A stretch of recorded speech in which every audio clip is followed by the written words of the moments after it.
All right, so welcome to that module. Now, in this module, I'm going to be talking about something very, very important, which is land titles and land documentation. This is very important because the very first question most clients will ask you is what? One, what is the land title of this property? What is the documentation that comes with it after a complete payment? Now, this little detail can help you make a sale or lose that sale. Now, pay attention very, very closely. Now,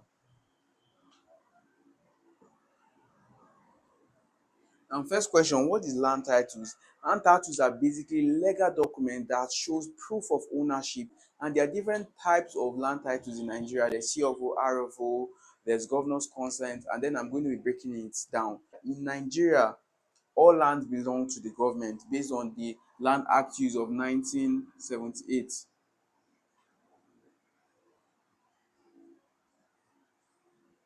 Now, secondly, all types of land fall under two categories. This is land. Fall under two categories. Either they are what? um Free land or acquired land. Free land means the government is not interested in them. Free land means this particular land is for residential purposes. The government has no interest in it. Acquired land, however, is divided into two. There is committed and then non-committed, or globally committed. Now, the difference between these two now is that for this committed now, it shows that government has interest in this particular place. Maybe they have interest to use it for, let's say, shopping malls, road, whatever interest they have it for. Just know that they've committed it. They have a use for it already. They have showed interest in that particular area. Now, non-committed is a type of land where government has showed interest in past, but then over the years they've not done anything on that particular land. It means the land can be given back to the people. When it's given back, it is called what? Excision. Now, I'll explain this part separately. Now, just know non-committed part, government had interest in it, but then over the years they've not used it for anything. Another case that this happened was in Lagos, where this part of land where government had plans for it, had interest in it, they ended up selling to developers. So the people of the community came together and said, no, this was not the plan, so give us back our land. So they took them to the court and then they won it. So now that land that was given back to them is what we call excised land or excision. That place is called excision. It means it was part of it, but then they've removed it and then it is the land. So those type of lands, when you buy them, the land title for it is excision. When you want to buy excision land, this can be very, very, very, very, very, very, very sensitive. So however, if you want to buy this type of land, make sure the land has a file number. A file number will show you that, okay, even if it has not been fully excised, it means government are aware of this process, and then the excision process is in view. That's one. Now, secondly is what? Gazette. Now, Gazette is basically more or less like a magazine or a full recording of all lands that have been excised. Any land dealings with the government is normally recorded in the official Gazette. So it means once they fully accept this excision, they are going to register in the Gazette. Once you register now, your land is going to call under gazetted land. That is that. Then the third, which is the most common, is called the C of O.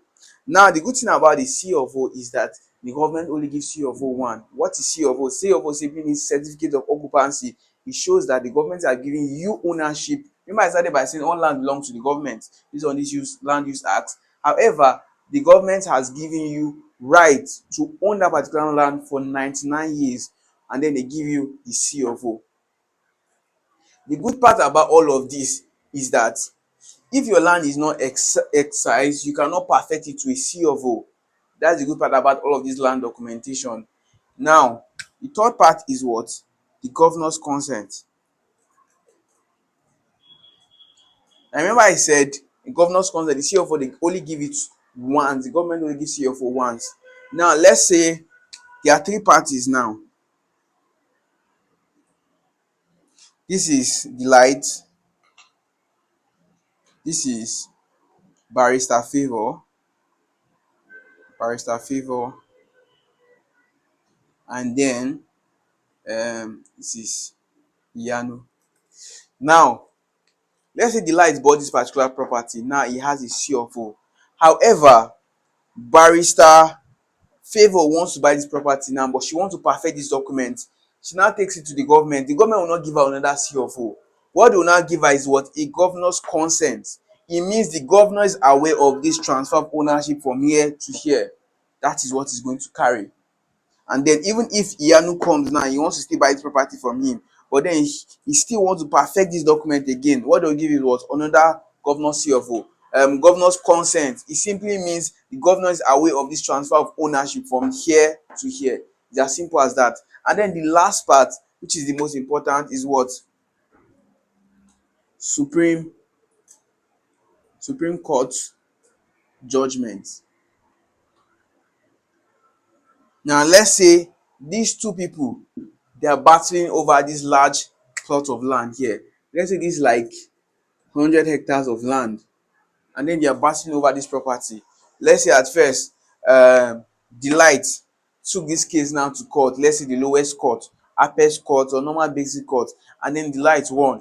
But then Barrister Favor now goes to the highest court, which is Supreme Court, to appeal this case, and then she now wins. The court is going to give her, and then when she wins this case, the title of this document of this property now is going to be Supreme Court judgment, which is the highest of all. Remember, all land belongs to the government, so everything bides under the law. So the final oga patapata of all is going to be Supreme Court judgment, which is the highest.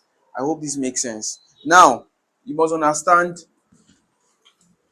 why dealing with real estate companies, there are certain documents you get when you buy properties. Now, I've explained land titles. Land title is for that particular land. The document, land document, is what you get. First thing you are going to get is receipt of payment. As a realtor, I always tell my clients or my staffs, never collect money in cash because of what? Money laundering. Many people want to hide money or clean their money and then they put in real estate. So you don't want to be called wanting. Always choose to work with transfer, or then they can write you a check, you cash it out. That way you can track the transactions. Don't collect money.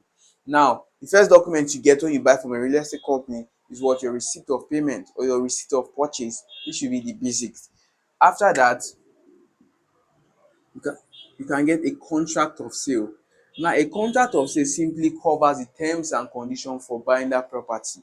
The advantage of having a contract of sale is this. For example, let's say Delight buy this property. The property is worth 2 million naira, and then she wants to buy it from, let's say, LSC.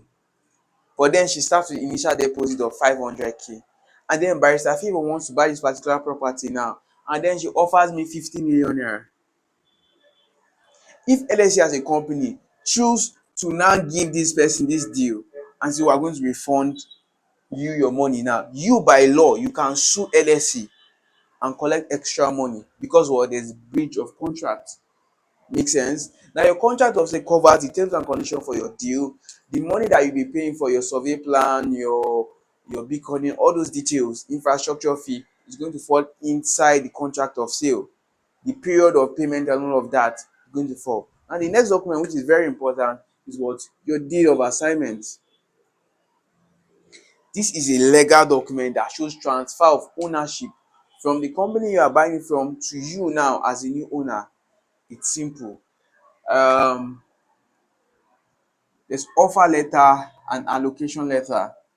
Offer letter means they've offered you that plot. Allocation letter means they are allocating that particular plot. Then there's a survey plan. A survey plan is basically a map showing where your own plot is located inside the estate. So for example, if this is an estate now, the survey plan is basically, this is the full general, a map, this is yours inside this place. So it's going to carry coordinates of this place. So your surveyor can just take you to site and say, okay, this is where your property is located. That's about that. If there's any question, drop it under this session. I'm trying to be very fast so that we could move on to the next one. I hope you found it valuable.